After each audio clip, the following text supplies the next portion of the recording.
Kali ini Minat akan membahas drama Korea yang berjudul When the Phone Rings.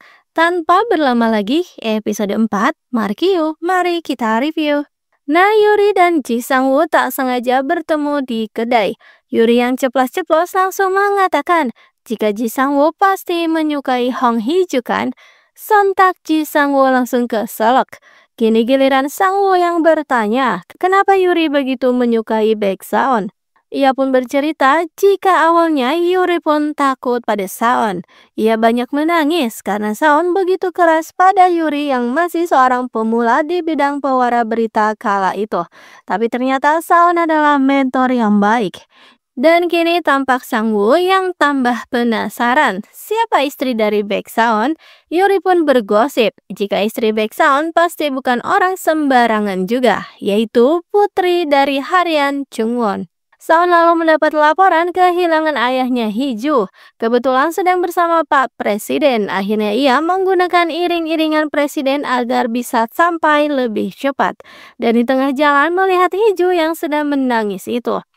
Saon pun mengatakan jika Hee-ju adalah istrinya. Para polisi langsung menganga karena bertemu dengan tokoh publik idola. Dan Saon pun meminta mereka untuk menjaga kerahasiaan dari istrinya. Saon akan mengurus dan memindahkan panti ayahnya Hee-ju. Mendengar hal itu, Hee-ju langsung menangis terseduh-seduh. Wah, Saon takjub sekali karena Hee-ju bisa bersuara juga ternyata. Dan ayah Saon terlihat gugup. Ternyata sedang menunggu anaknya sendiri, Baeksaon. Sedangkan di luar, tadi Saon menyadari jika ia sedang dibuntuti seseorang. Ia pun lalu mengadu pada waitersnya. Dan terlihat sekali jika keluarga ini tak dekat. Bahkan Saon mengabaikan permintaan ayah untuk membawa Hee-ju. Tujuan utama dari makan malam keluarga itu adalah ayah ingin Saon terlibat dalam kampanyenya sebagai calon presiden sebagai dukungan. Dan kemana sih Hee-ju? Ternyata tadi setelah dibawa ke hotel, Saon memesankan makanan lalu bertanya sekali lagi, apakah Hee-ju tahu sesuatu tentang si peneror? Tapi tentu Hee-ju tak menjawab apapun. Saon sengaja meminta Hee-ju untuk tak turun dulu karena ia pasti masih shock. Dan ternyata Hee-ju malah jadi ketiduran. Buru-buru ia mendatangi acara makan malam itu. Namun begitu Hee-ju datang, ayah langsung membahas putri sulung keluarga Hong. Dan katanya merasa ditipu karena ketua Hong malah memberikan anak cacat dan tak berguna seperti Hee-ju.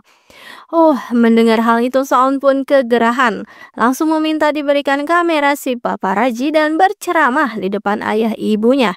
Katanya ia akan memutuskan sendiri perannya di pemilihan calon presiden.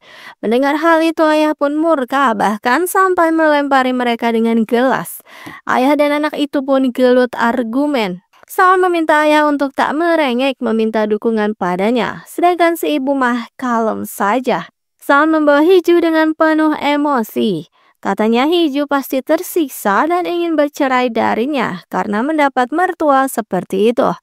Namun ia meminta Hee-ju untuk tak ambil hati apapun perkataan mereka. Hee-ju pun sudah tak sanggup lagi. Begitu sampai di rumah, ia berniat membuang ponsel keramat itu. Tapi Saon malah mengajukan diri untuk membuangnya. Jadilah adegan tarik-menarik terjadi. Untungnya ponsel pribadi Hee-ju berdering. Ternyata dari teman-teman yang menyemangatinya untuk audisi penerjemah di kantor kepresidenan. Saon pun tiba-tiba masuk ke kamarnya dan bertanya bagaimana reaksi keluarga Saon jika tahu Hee-ju akan bekerja dengan Saon.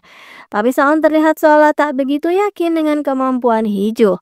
Lagi pula ini adalah kesempatan Hee-ju untuk membuktikan dirinya. Saon seolah menyepelekan Hee-ju. Dan wawancara juru bahasa isyarat pun dimulai. Hee-ju memulai tesnya dengan menggunakan video Saon, sedangkan Saon juga melihat di balik layar. Biasanya tak andil sebagai pewawancara, tapi Saon kini hadir. Ia berlangsung bertanya serius pada kandidat Hong Hee-ju. Kenapa ia seolah sudah tahu narasi dari videonya? Hee-ju pun mengatakan jika itu adalah video latihannya. Saon merasa tak yakin, jadi ia mulai mengetes dengan berbagai video-video lainnya. Dan tentu hasilnya sama saja. Tangan Hee-ju itu bergerak bersamaan dengan suaranya Saon. Hiju seolah disudutkan. Akhirnya ia mengatakan jika ia memang sudah gile karena terobsesi dengan video pengarahannya Baek Saon. Ia juga mengatakan jika mimpinya memang menjadi juru bahasa isyarat untuk lembaga pemerintah. Jadi ini adalah hasil dari latihan intens. Dan ia juga belajar mengamati gerakan bibirnya Saon. Jadi bisa menebak kalimat apa yang selanjutnya akan Saon katakan. Intinya adalah Hiju itu meniru, berlatih, dan mendalami.